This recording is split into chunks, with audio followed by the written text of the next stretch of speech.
Who is the first title out of New York? The Knicks or the Liberty? Well, I don't believe the Knicks have won a championship in my lifetime, so gotta be the Liberty. Less than 24 hours after the Paul Pierce podcast dropped saying that the New York Knicks will never win an NBA championship in his lifetime, the Knicks pulled what could be one of the biggest heists this NBA season. Shams Charania just dropped probably the biggest trade bomb of 2024, and shockingly, it didn't involve the Warriors.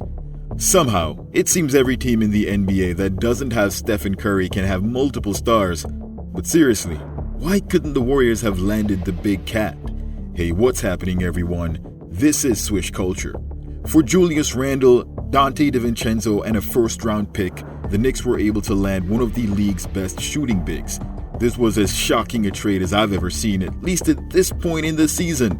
But diving into the details, it might not be so shocking. Who knew that the Timberwolves were even looking to trade Karl-Anthony Towns, the team's first overall pick from 2015, who saw the team through its worst years, eventually becoming a part of the Big Three that brought them to the Western Conference Finals.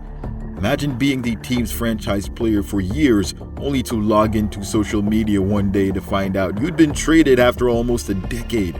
Because that's what happened to Cat. There's so much to uncover here, so make sure you guys stay tuned for the whole video. We'll discuss this trade, why it happened, who initiated, and why couldn't the Warriors land a player that would have fit perfectly with Steph Curry, the only superstar currently in the league running solo while everyone else has double or even triple teamed up. Are the Warriors behind the 8 ball? Wait. What about the Knicks? Does this move make the Knicks a powerhouse in the East? What's the motive, and how does Randle fit over there next to Anthony Edwards? And what does this tweet by Josh Hart right after the trade have to do with anything? Well, we're about to find out. Before that, however, don't forget to like the video and subscribe to Swish Culture for the most analytical and entertaining NBA content on the planet. Now get ready. You're about to get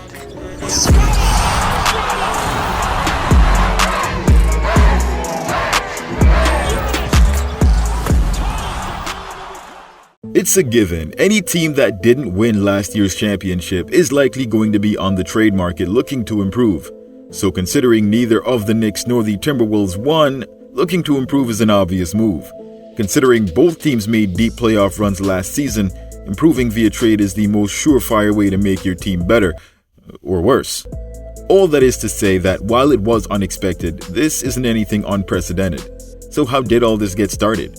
The Timberwolves lost to the Dallas Mavericks in the Western Conference Finals. Meanwhile, the Knicks lost a 7-game series in the second round to the Tyrese Halliburton-led Indiana Pacers. Julius Randle dislocated his shoulder in January and after playing only 46 games, had to have season-ending surgery. His absence was one of the primary reasons the Knicks didn't advance beyond the second round.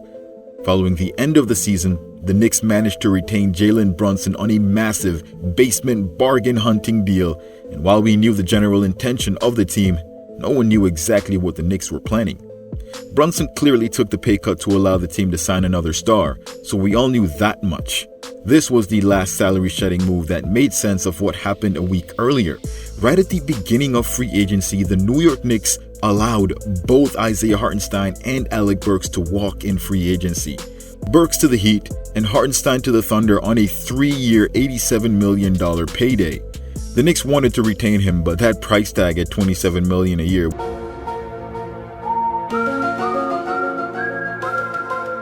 So with the salary shedding out of the way, the Knicks then proceeded to begin acquiring high-level role players. They had recently traded for OG at the trade deadline last season, and he was set to become a free agent this summer.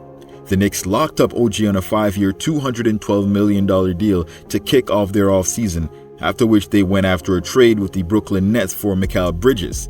The Nets had been looking for a haul to trade Bridges, even declining a Rockets trade offer for Jalen Green last season, something which seemed rather inane at the time. Fast forward to the summer, and the Nets get exactly what they were asking, if not more. Not only did they get Bogdanovich, Shake Milton, and Mamadi Diakite, the Knicks poured in six first-round picks, one of which is a pick swap, but nonetheless, who's laughing now? Regardless, the Knicks got Bridges, one of the league's best two-way players and wing defenders. Then the Knicks got the news that Mitchell Robinson wouldn't be ready to start the season and was looking at a return time at around January 2025, something that could be a huge blow to the organization considering Hartenstein was already gone. The Knicks have had interest in and had routinely checked in on the availability of Karl Towns since 2020, ever since Leon Rose, Towns' former agent and current Knicks president, who's also friends with the Towns family, took over the franchise, and something in the Timberwolves gave way when the Knicks checked in this time around. The Timberwolves were willing to play ball. They were willing to give the Knicks Karl Towns. But obviously there had to be something they wanted, and there also had to be a reason why they were willing to move on from Towns after 9 years with the franchise. The acquisition of Bridges basically ensured that DiVincenzo was going to be coming off the bench, so he was not very happy with a reduced role in New York. While the Knicks were reluctant to give him up, the Timberwolves really wanted him, so considering the new situation the Knicks found themselves in, aka needing a center, they didn't have much of a choice other than to include Dante in the trade that would reunite Towns with his former coach, Tom Thibodeau. This gives the Knicks a starting five of Jalen Brunson, Mikal Bridges, OG Anunoby, Josh Hart, and Karl-Anthony Towns. Still a tough team defensively, but now even more offense.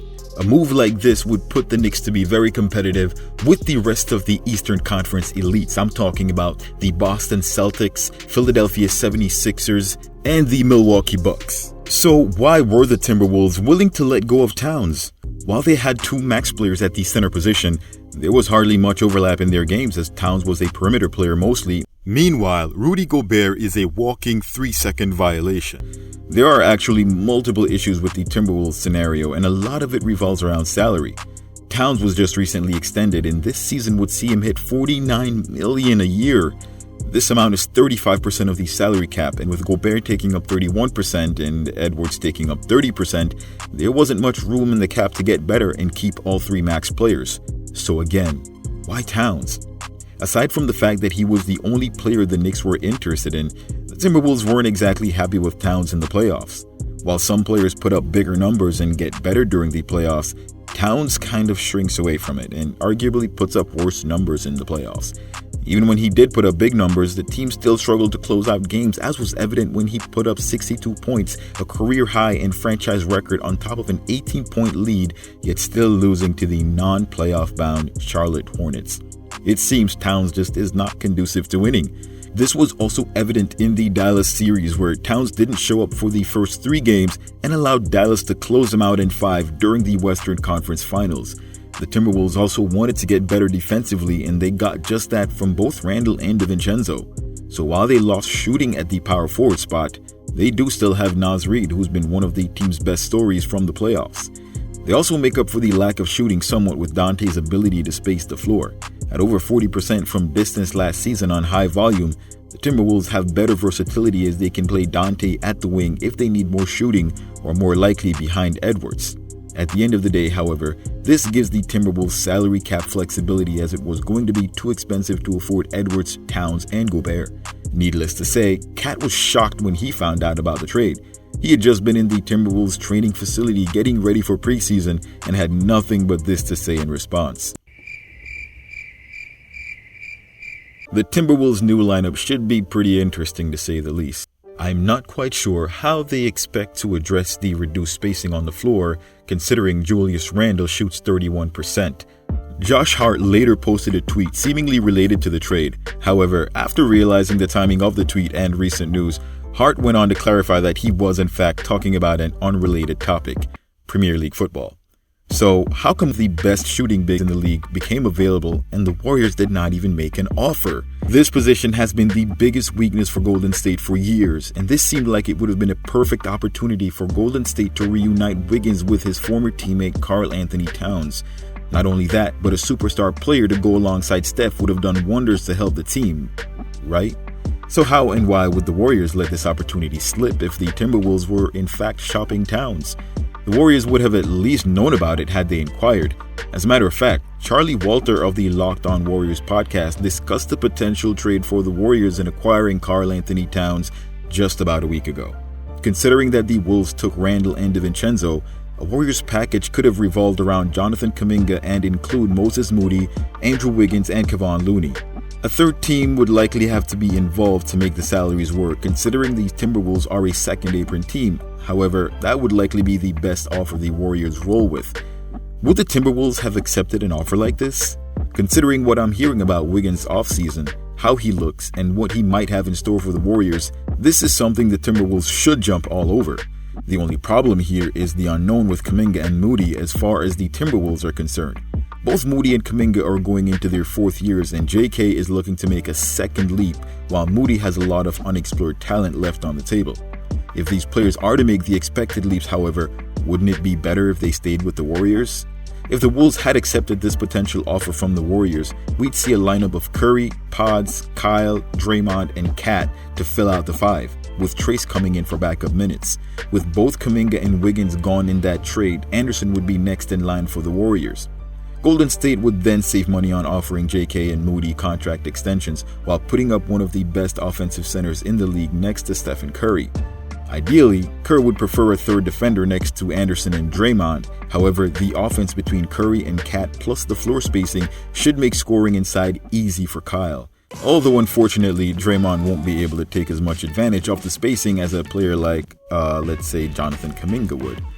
Overall, I think the Warriors just were not interested in Towns as they need a center that can protect the rim, something that is outside of Towns' repertoire. But I'm not the end-all be-all on this topic. Surely you guys have your own thoughts, so feel free to share those. Who do you think won the trade, and would the Warriors have benefited from trading the players I mentioned for Towns? Would Minnesota even accept the trade? Post your thoughts in the comments below. Just don't forget to like the video, subscribe to the channel, and turn on all your notifications so you don't miss any of my latest uploads. Thanks for watching. Till next time. Swish!